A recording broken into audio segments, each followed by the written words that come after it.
mempertahankan syariat Allah. Belajar engineering, dia menjadi satu orang sains. Dia belajar kimia, dia belajar dia menjadi saintis yang membawa dunia ini, ilmu itu, kepada ketaatan kepada Allah Jalla wa'ala.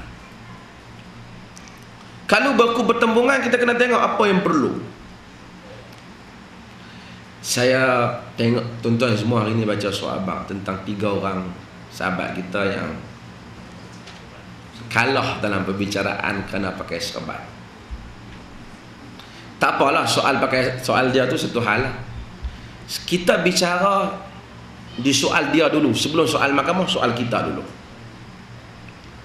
Tuan-tuan kalau jumpa dengan satu orang lelaki ataupun satu orang bapa, dia kuat agama, anak perempuan dia sakit dalam perut, sakit amat sangat, doktor kata tidak boleh, tak ada cara melainkan kena buat operation bedah. Pak dia kata saya tak benarkan, kerana ini boleh menyebabkan terdedah aurat anak perempuan saya. Waktu anak perempuan dia sakit, dia pak dia tak bagi. Orang nak bedah juga, pak dia tak bagi. Sampailah anak perempuan tu mudarat, kata pilah mati.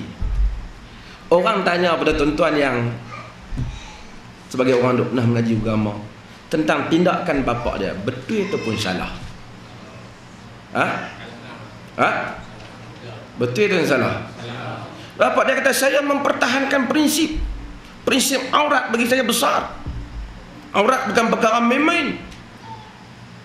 Apa tuan-tuan nak kata kat dia? Pak dia kejam. Apa tuan-tuan nak kata kat dia? Janganlah kata mangkuk, nantilah dulu. Bagilah hujah ilmiah dia, kata mangkuk lah tuan-tuan ni. Apa kita nak kata kat dia? Kita hang tak faham agama, betul tak? Hang tak faham agama.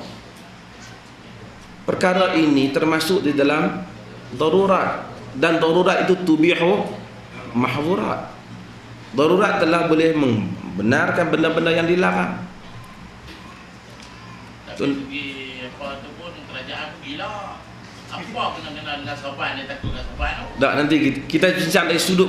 Tak, kita tak pergi situ lagi. Kita sedang bincang perempuan Okey. Kalaulah itulah yang tuan-tuan kata pada bapa dia, sedangkan bapa dia kata saya berpegang pada prinsip. Tuan-tuan kata apa pada bapa dia? Pak dia salah. Pak dia kata kalau tak mau, hampa suruh hospital ke ubah sistem. Yalah, sementara dia nak ubah sistem tu hang dalam darurat. Sistem dia satu hal, tapi hang dalam darurat. Sistem dia mungkin salah, kata dia saya tak mau doktor lelaki bedah. Mungkin sistem dia salah. Kedua, mungkin doktor perempuan belum pakar dengan bedah tu. Tapi dia tetap mesti bagi isteri anak dia bedah.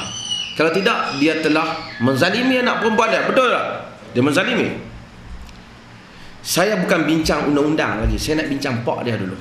Sebab lagi kita bincang pasal undang-undang. Pasal dia isu, public issue jadi semua orang berhak mendengarkan. Tuan-tuan, adakah serban ini suatu kewajipan agama?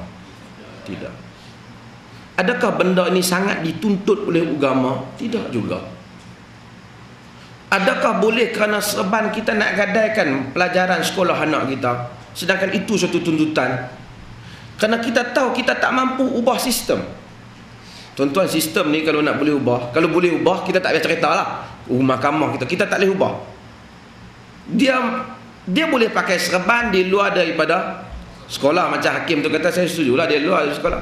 Tapi dia ada banyak lah, saya pun kita duduk di universiti pun saya buat contoh-contoh. Kita ni pasal negeri kita ni macam-macam, sebab ada kita punya politik penakut enggak, pemimpin tak bertanggungjawab enggak, kita tak tahu macam-macam ada.